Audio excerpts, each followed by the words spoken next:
नमस्कार दोस्तों, तेजस competition classes में एक बार पुनः आपका स्वागत है। और मैं आज प्रैक्टिस सेट का रीजनिंग लेकर उपस्थित हुआ हूं और आशा करता हूं कि आप लोग मेहनत कर रहे होंगे आगामी होने वाले उत्तर प्रदेश पुलिस भर्ती परीक्षा के लिए।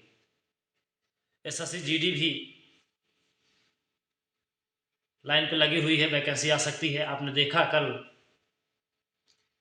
20 जनवरी 2024 से 19 फरवरी 2024 तक असिस्टेंट लोको पायलट का जो डेट है, परीक्षा फॉर्म है भरने का 5600 लगभग 5700 करीब में है। तो आप मेहनत करिए, ईमानदारी से लग जाइए और समय ज़्यादा ना लेते हुए ध्यान दीजिएगा। अभी मैं प्रैक्टिस सेट, चूँकि उत्तर प्रदेश पुलिस भर्ती परीक्षा नज़दीक है, इसलिए मैं स्पेशल पुलिस के लिए प्रैक्टिस सेट जो है ऑलरेडी चला रहा हूँ।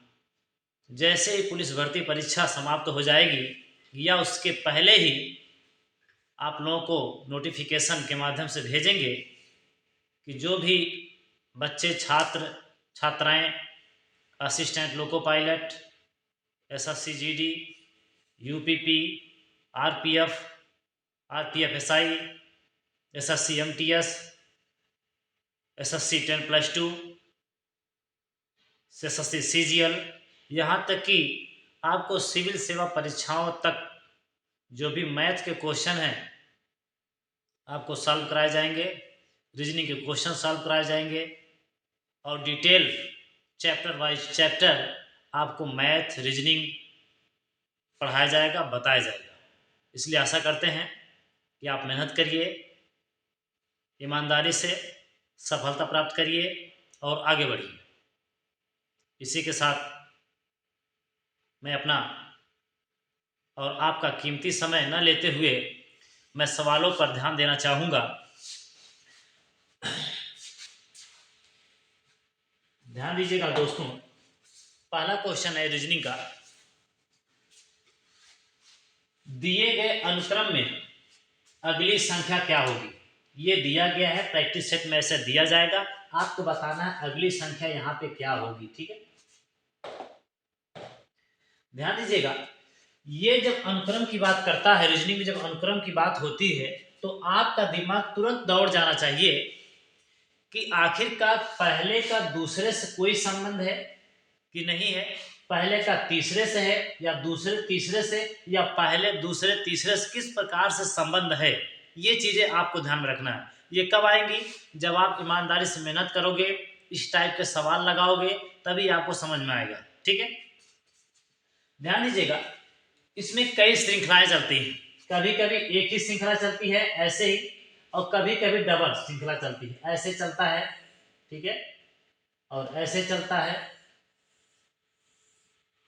ऐसे डबल श्रृंखला चलती है। तो हम ध्यान देंगे, इसमें लग रहा है कि डबल श्रृंखला चल रही है।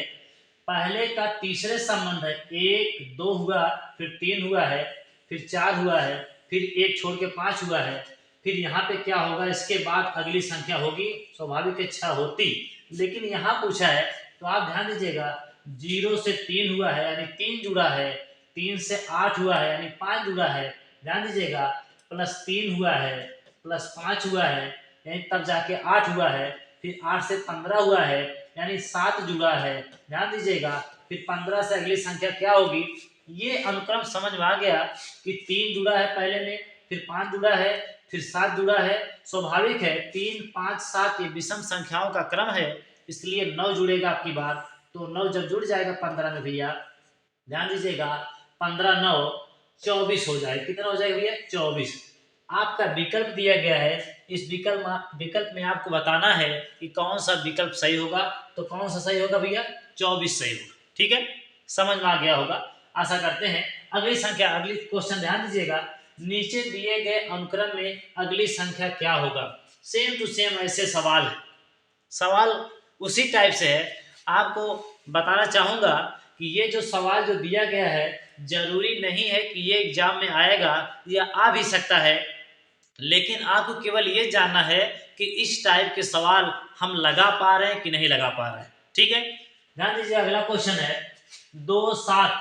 अगर हम देखें 2 4 6 8, ये तो क्रम समझ में आ रहा है, लेकिन ये 7 3 21, 21 दूनी 42 या 7 3 21, ठीक है, प्लस 0 जुड़ा है, 21 दूनी यहाँ पे 3 का गुणा हो रहा है, 21 दूनी 42 प्लस 1 जुड़ रहा है 43। ठीक है, उसके बाद 43 के बाद अगर एक बार करेंगे 43 से करना 43 प्लस यहाँ पे कुछ जोड़ेंगे तो ध्यान दीजिए हो सकता है कि ना आए, क्योंकि ऑप्शन इसके नजदीक दिया गया है। तो आप ये करिए, ध्यान दीजिएगा, ऐसे भी आप कर सकते हो, 2 3 6 प्लस 1 जुड़ा है 7 हुआ।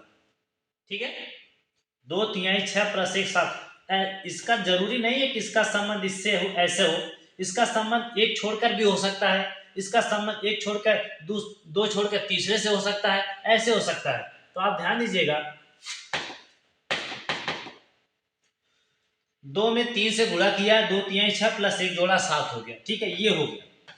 फिर ध्यान दीजिएगा, 2 से 3 से गुणा हुआ है इसमें अगर हम 5 से गुणा करें तो 5 चौक 20 प्लस 1 करें तब जाके कितना हो जाएगा भैया, 21 हो जाएगा। यानी 3 से गुणा हुआ, 5 से गुणा हुआ, अब की बार 3 5 अब की 7 से गुणा करना चाहिए, जो नियम है। 7 6 42 और प्लस 1 इसमें जोड़ा, 1 इसमें, तो 1 इसका मतलब सब में जुड़ेगा, कितना हो जाएगा, 43 हो जाएगा। ठीक है, फिर हुआ 8 है।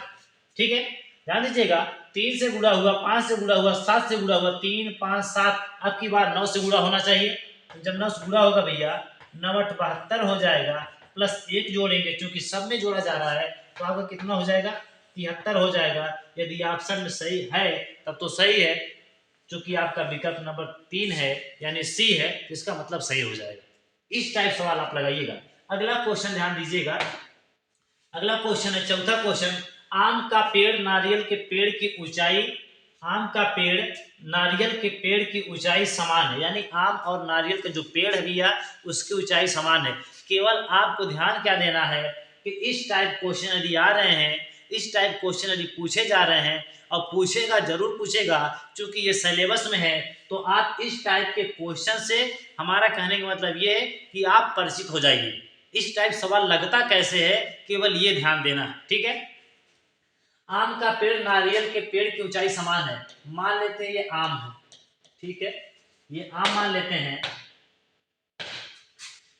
और ये नारियल मान लेते हैं, क्योंकि दोनों समान नारियल है।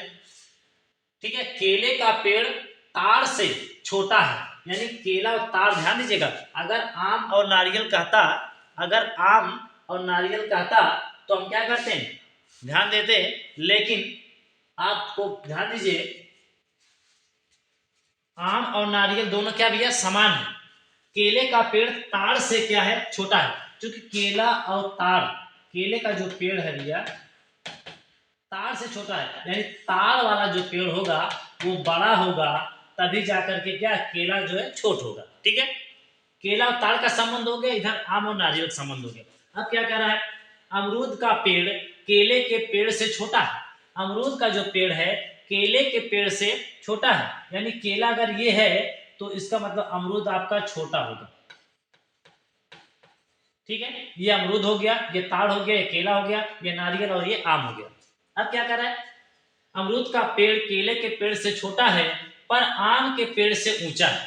ये जो अमरूद का पेड़ है भैया ये केले के पेड़ से छोटा है, लेकिन आम से क्या है, आम के पेड़ से ऊंचा है। इसका मतलब आम से ऊंचा है अमरूद, इसका मतलब आम नीचा है अमरूद से, इसका मतलब आम और अमरूद, ध्यान दीजिएगा, आम और अमरूद ये क्या है, आम और अमरूद की तुलना में ये आम क्या होगा, छोटा होगा। यदि आम छोटा होगा तो नारियल भी छोटा होगा, क्यों, क्योंकि आम और नारियल दोनों बराबर हैं। ये अगर हम यह इसके छोटे में ऐसे बनाए तो दोनों बनाएंगे, एक आपका आम बनेगा, एक आपका नारियल, क्योंकि आम और नारियल दोनों बराबर हैं। यदि अमरूद से आम छोटा होगा तो नारियल भी छोटा होगा। ठीक है, अब आपका देखिए बन गया। अब इसमें क्वेश्चन ये पूछ रहा भैया, क्वेश्चन ये पूछ रहा है कौन सा पेड़ सबसे ऊंचा है, तो कौन सा पेड़ सबसे ऊंचा है, ये तो आम नारियल तो कैंसिल हो गए, यही बचे हैं। तो सब देखिए आम नारियल बराबर है, इससे बड़ा आपका अमरूद है, इससे बड़ा आपका केला है, लेकिन इससे बड़ा क्या है, ताड़ है। तो क्या पूछ रहा है, सबसे ऊंचा आपका ताड़ होगा। सबसे ऊंचा क्या होगा, ताड़ होगा। आप विकल्प में देखिएगा, विकल्प नंबर पहला जो है, विकल्प नंबर पहला ताड़ आपका राइट आंसर होगा। इस टाइप क्वेश्चन जरूर लगाइएगा। यदि समझ में नहीं आए तो आप बताइएगा, कमेंट करिएगा, क्वेश्चन करिएगा, आपको उत्तर मिलेगा। ठीक है, अगला क्वेश्चन ध्यान दीजिएगा। अगला क्वेश्चन है, यदि प्लस को भाग से बदला जाए तथा माइनस को गुणा से, भाग को माइनस से और गुणा को प्लस से, तो दिए गए व्यंजक का सही मान होगा।